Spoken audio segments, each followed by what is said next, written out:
Welcome to the Sauce Pod.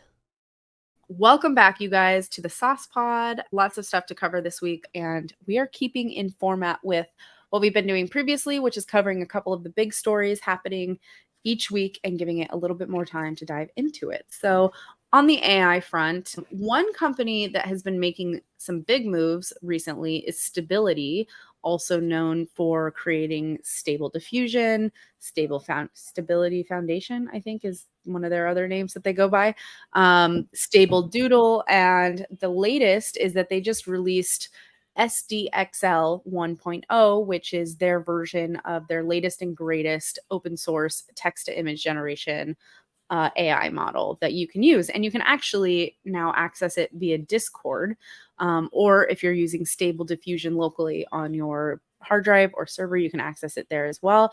But basically, it's just like it's the latest, the greatest, the most sophisticated model to date. And it is worth noting that I've tested it a little bit and I see some comparison to MidJourney, although SDXL does some things differently than what MidJourney does.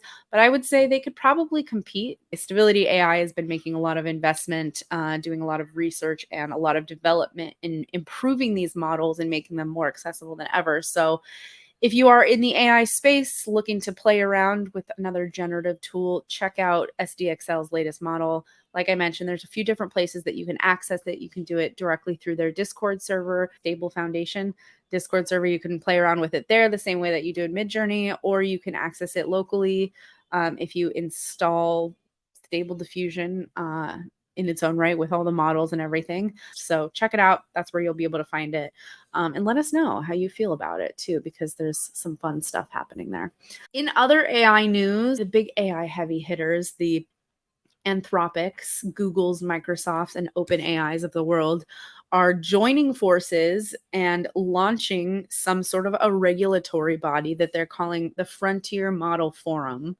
It's supposed to be an industry body that's focused on ensuring safe and responsible development of frontier AI models. We've talked about quite extensively the regulatory scrutiny around AI and what it all means for the industry, what it all means for humanity. And this is kind of a more formal step in that direction to kind of regulate and assimilate everything under a loose governing body, so to speak. So like I mentioned, Google, Microsoft, OpenAI, and Anthropic, the company behind Cloud. Which have you tried that, Anna? I love Cloud lately. I've been using it. What is Cloud? I don't even know. I don't think I've even know I what don't that ever is. know like how to say it. And I think in the last podcast ep where I was just ranting to myself, I like said it wrong 100 times at least. So I think it's CLAUDE, Cloud, Okay. Claude, however you want to say it. It's a chat GPT like chatbot by a company called Anthropic. It's free to use. It doesn't have web browsing, but it does have the ability to upload files, and it has a much longer context limit. I also like the branding better. It just feels cooler. The only downside is it takes a little bit longer to generate text. So it's not as like fast and rapid as GPT, but it's worth trying out. I've been using it almost like preferably to ChatGPT. Oh, really? Kind of crazy to say. Yeah. That's and so like for long insane thing to say. I know. Well, I've been using them in tandem. Like I'll try it with ChatGPT, GPT-4, and if I don't like what I'm getting, I'll go play around on Cloud with it. And I feel like Cloud has more of a personality, and it has this like governing rules of engagement, of interaction. It has like almost like a creed or like a manifesto that it abides by. So it's interesting to see that, and I think it just like it has like kind of a fun little snarky personality. So try it and let me know. I like that. Thing that's pissing me off about ChatGPT lately is a lot of times I'll paste article links into ChatGPT using the plugin link reader, and that plugin has just disappeared altogether. Yeah. If you've been in the plugin like store, if you're an OpenAI user and you're using ChatGPT and you've been in the plugin store recently, which you can access just directly from the chat, there's a drop down at the top, and you can open the whole plugin store and see everything that's inside of there. There's like hundreds or more now, I think. And every time I open it, there's more stuff that I'm like, what is this? Yeah. And I think what's happening is it's going the way of like most plugin stores or like, Google Play Store or extensions where quality is going to start dwindling as well as reliability because developers create these plugins, get them approved to plug into OpenAI's ChatGPT, and then either don't maintain them or the technology just kind of like falls by the wayside. They have like a way to like segment or filter, I think, by like recommended Yeah, or like most popular. popular. Yeah. Yeah. But it's hard when you're just like scrolling through, other than a search bar and those little filters, there's really no way to like judge how I know. effective Like there's no something is. reviews or anything. It's Yeah, not because like you're that's literally where we just could leave a review. exactly. You're literally just getting like an open source plugin where you're like Yeah. some random person developed it and got it approved and you're like hoping for the best and trying it out. You don't know if it's going to be good or not. And I've like wasted a lot of time testing different Same. plugins. I'm like, this is Same. garbage. Not using it. Do not recommend. All of these AI heavy hitters are getting together and they're like, let's just form a thing. They've already been in Congress. They've been testifying, like all kinds of stuff. These committees have been forming on like an official level. But now all of these kind of floaters are getting together and they're like, we need a regulatory body that, we can all kind of put our promises in and our goodwill and promise that we won't fuck shit up for humanity. So the efforts are just to regulate it using this frontier model forum as a play for kind of advancing AI safety, at the same time keeping all of the considerations for the risks involved with it as well.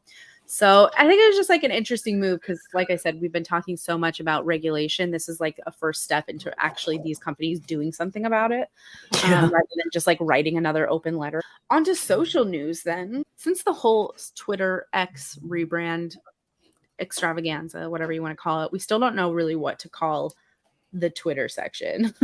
Do we call it the X download? Like, it's just weird. It definitely sounds not safe for work, but we're going to just go with Twitter X for now. Couple updates on that front of they made a couple changes to the Twitter monetization. Sorry. God, I gotta stop doing that. The X monetization, that's The something in the works. creator, yeah, it does. It does. Like I make we're money on X creator monetization.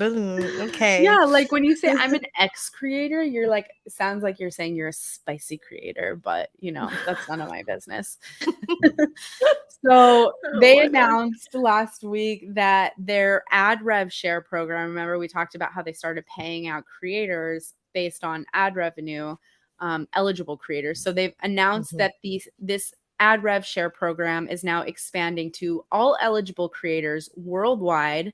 The catch, and there's only a slight change to the terms and conditions or eligibility requirements, which includes that obviously you need high engagement.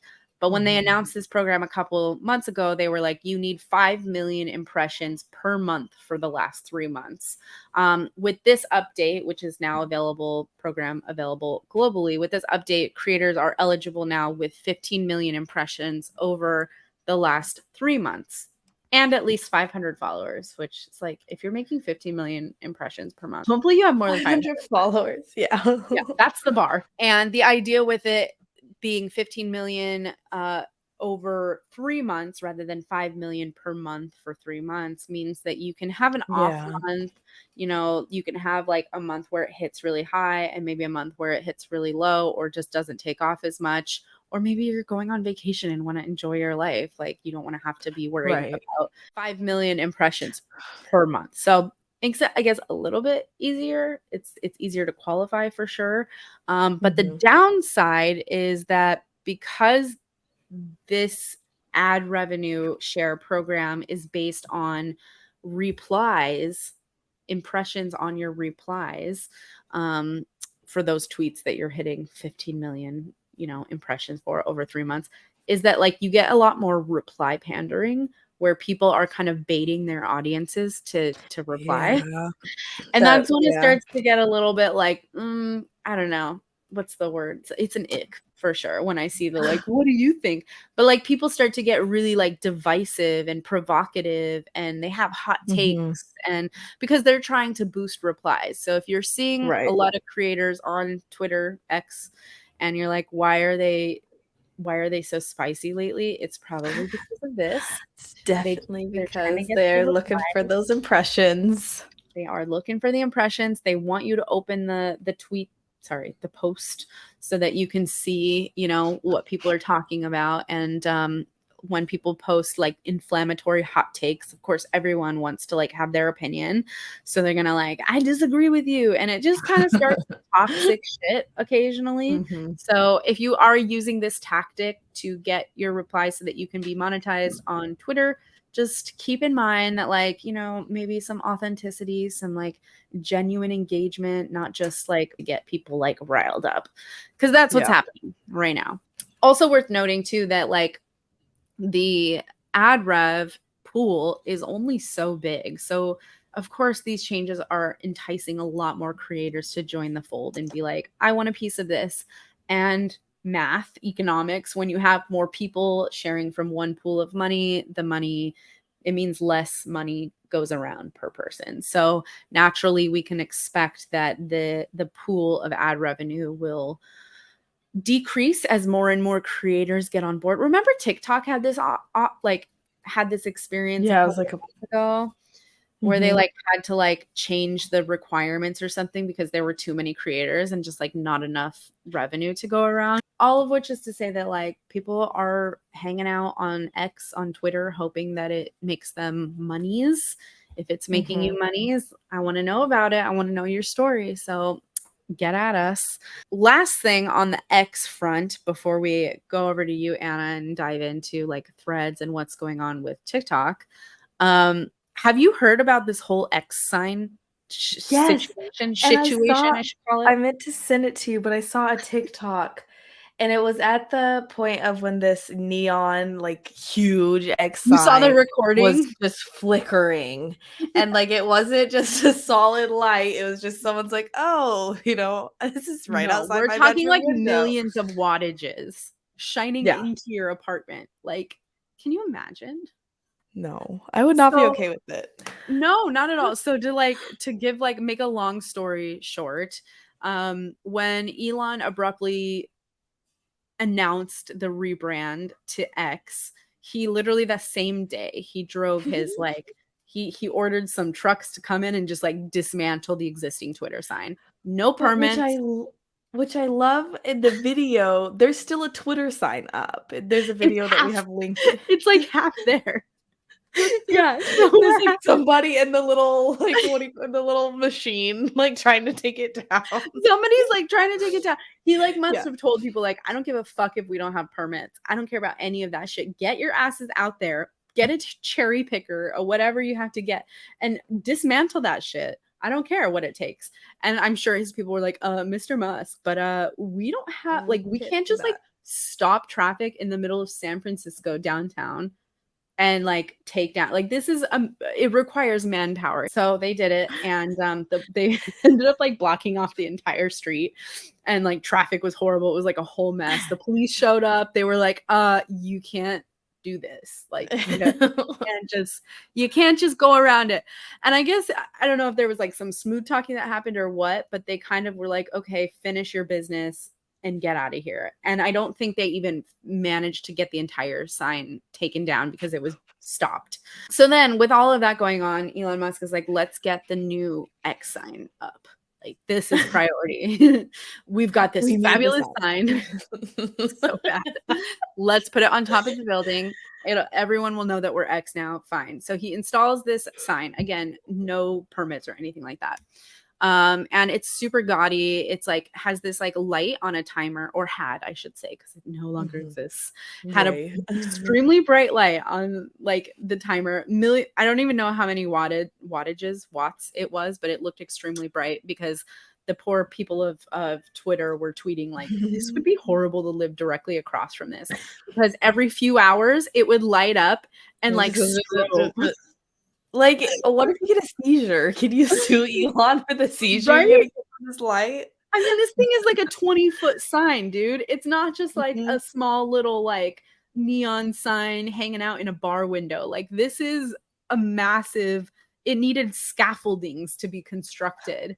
And it's right across, literally right across the street downtown from this like residential building. And so when it was going off every few hours, people on Twitter were like, can you imagine living across from that? And then one guy was like, actually, I do live across from it and it's horrible and I hate it. Thanks for asking.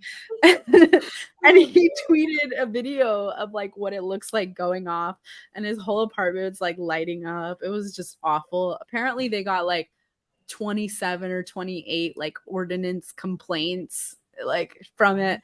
And so they had to take it down. It's all gone now. And then the latest news is that it resulted in around $5,000 of fines, which the landlord had to pay. Keep in mind that like I didn't think that Elon Musk is like paying his rent last we checked. So who fucking knows? I don't think so. Oh, it's just the whole thing is a mess, you guys. They put it up. It was up for like 2 days before they had to take it down. The Twitter sign is now down, and that's the saga. That it generated a lot of viral memes and a lot of hilarious discussions. So if you're in for like a laugh, definitely go see all of the drama because people are just the internet's funny, man. When shit like this happens, people just they take it to the extreme. The X sign is not there, but we can't forget that Twitter is still called X. So we're going to talk about that more on next week's podcast for sure, about like how all the little branding changes are kind of happening slowly in a weird way. But the sign is not there. We'll see what they're going to be doing next with it. The Twitter bird has disappeared in most surfaces from the app. Dark mode apparently is going to be the only mode. I love dark mode. Don't get me wrong. Like I'm a dark mode, really, but Elon Musk was like, yep, it's gonna be the only mode because it's far superior and better in every way. So okay. There's also a new ad format on X. They're changing promoted to just having an ad label now. And then the last little update from Twitter X is that apparently, from some grace of God, monthly active users is at an all-time high, according to a chart that Elon Musk posted last week that showed it was at an all-time high. But there was no x-axis on this graph, so I don't really know what it was measuring. Like, let me just selectively leave out data points so that you guys don't really know what it is. But right, but that is the team. That is the team. The arrow's going up. We're gonna keep you updated on Egg. Don't forget, if you are a social brand, that on your website you probably still have that little Twitter bird. I think his change Larry. that.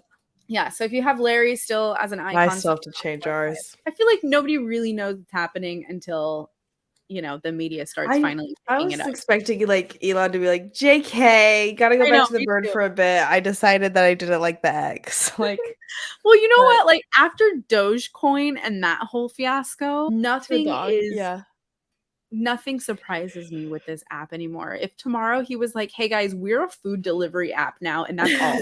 Like, we don't do you're not allowed, like, you can't talk. Yeah. You're not allowed to talk. There's no more posts, no more tweets. You can only order food on this app and have spaces. Yeah. That's it. Like, it would not surprise me because that's just the trajectory. Which I kind of want to get ahead of ourselves and talk about the fight. Okay. Oh my God. Yes. Can we talk about the fight? Let's talk about the fight. Because where did I see this? I saw it somewhere, but apparently Elon said like, oh, hey guys, me and Zuck are fighting on August 26th, and it's going to be live streamed on X, and all the proceeds are going to, I think it was a charity for veterans, which I appreciated. I was like, okay, that's awesome. And then Zuck over on Threads was like, yeah, no, definitely not. We should definitely stream on a platform that's more reliable than X. Oh my God. So they're really going at it. Actually going to happen, but they're fighting about their fight before they fight. So the thing I love about this is like how random it was and how truly like how true to character for Elon this is, of him just being like, we're doing this. And Zuckerberg's like, okay, first of all, we never confirmed the date. And second of all, no to Twitter X. Like, he's like, sir, you cannot just go like posting things about the details of our alleged fight that I don't even know yet. Like, Right. Zuck is probably just like, what the fuck? He's like, what is even happening? I kind of wonder if, like, between the two of them, they're just like laughing behind closed doors, like texting each other, like, yo, I wonder if they are. did you see this shit? Let me blow it up a little more on Threads. All right, I got you over on X. Like, so it's probably not going to be live streamed on X, although I don't know, Musk might find a way to like hack it and figure out how to bring it all together. Who knows? Maybe. I feel But like there's it a would lot just we need to. crash. Because you're gonna have Oh yeah, everybody and their mom is everyone, going to be on that. everyone. I And I know. just and of course that's why, he wants to stream it on there. Duh. Makes sense. Smart move. But I None of just don't his know if they have the efforts. infrastructure to support it. Yeah. Yeah, none of his efforts to do this in the past have really worked out too well. Like with the Ron Yeah, DeSantis thing, I like know. the other, like it's just like, are you sure? Are you sure? I don't know. Is that Like, really what you want to more do? power to you if you want to try to do this, but like, I don't know if I don't know. YouTube. We'll find out. Put it on YouTube and just post the link on X. Yeah. Put it on the people's platform. Give us YouTube, people. Yeah. Speaking about Meta and everything that they're doing, what is going on with Threads? Do you have updates? Because they came in so hot and then it's just kind of been like dwindling. It seems like they're I'm not as consistent and I haven't posted on it in a minute. But so their first week, the first week that they launched, they had like 100 million users. And then July 7th, which was a month from today, 49 million daily active users, cut in half. And then a week later, 23 million daily active users. And then a week later, so I guess last week or the week before, average user time dropped from 21 minutes per day to 6 minutes. Okay, so people are logging in less, or just that and staying like a much shorter amount of time. So, I think if Threads is gonna be a thing, I think they need to push out some new features. I think a lot of people are complaining about spam comments as well, feeling like that's come over, which I think was the really nice thing at the beginning, was that you weren't dealing with any of those bots or spam comments, and now they're all over there. So Adam Mosseri has said that they're going to get tighter on things like rate limits. They said that they brought some new updates, but I'm not seeing an update on my app. There's supposed to be a new following feed. The translation button I do see, but I don't see the new following feed, even though they've been talking about that for like a month now or a couple of weeks now. I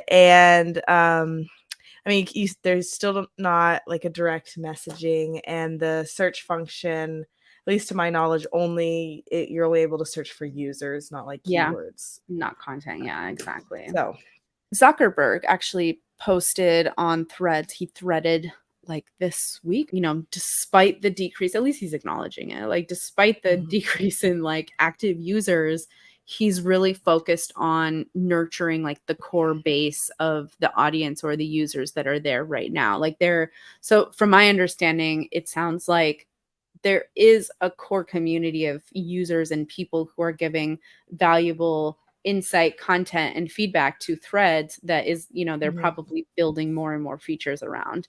They did say that they plan to bring things like DMs in the future and build out the like search and the algorithm feeds and things like that. So definitely no surprise that those things will come, hopefully in the coming months. But they're going to definitely have to ship things fast and keep the momentum alive if they want Threads to survive. And like, I would love to see Threads to survive, but like I predicted a while ago, I think that ultimately Threads will probably become something that's folded into Instagram, or into the Meta suite of products in a bigger way than it is now, but we shall see. And then TikTok is also like getting on the bandwagon, right?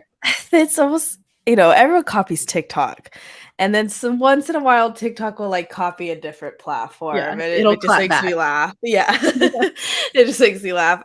So as Twitter was like rebranding to X, TikTok was like, oh, okay, why not? I mean, Yeah. there's Threads now, there's X. Why don't we just throw out some text posts out there? So whenever you open TikTok now, you're able to select from either photo, video, or text options to create a post. The text posts have a 1,000-character limit. I think you can like allow other users to duet your like text post. Oh yeah. There's like stickers, tags, hashtags, and then you can like change the background color for the text post. So is it almost like a because I haven't actually seen them. I would imagine it's almost like a story, like an Instagram story or something, because it still has to be like Let me open scrollable in some way. TikTok I wonder if it's like actually text. Like, could you copy the text like as though it was like a caption or something, or is it like an image that becomes, I don't know. I think you're right when you're talking Instagram story style. Like I think it's very similar to that because it has to still sit in the TikTok feed, so you can like swipe through it. But no one's done it yet. We'll definitely keep an eye on them and screenshot it if you do find any. All right. We powered through, man. I'm proud of us. Well, we will be back again next week. As always, you guys, appreciate you listening. Check us out wherever you stream your podcasts. We're on Substack for our newsletter, Spotify, Apple Podcasts, also on Substack for our podcast. And of course, YouTube, if you want to watch us be bumbling fools struggling to gossip about the latest social news, because we love it. We get carried away. But, well, happy trails. We'll catch you next week. Bye, guys. Bye, guys. Hey guys, that's a wrap for this week's episode of the Sauce Pod. Hope you enjoyed yourself, maybe even learned a thing or two. Don't forget, you can subscribe to us on YouTube. You can also subscribe to our newsletter that goes out every Monday night. All of the latest and greatest tips, news, and trends for content creators and digital entrepreneurs. Until next time, stay saucy.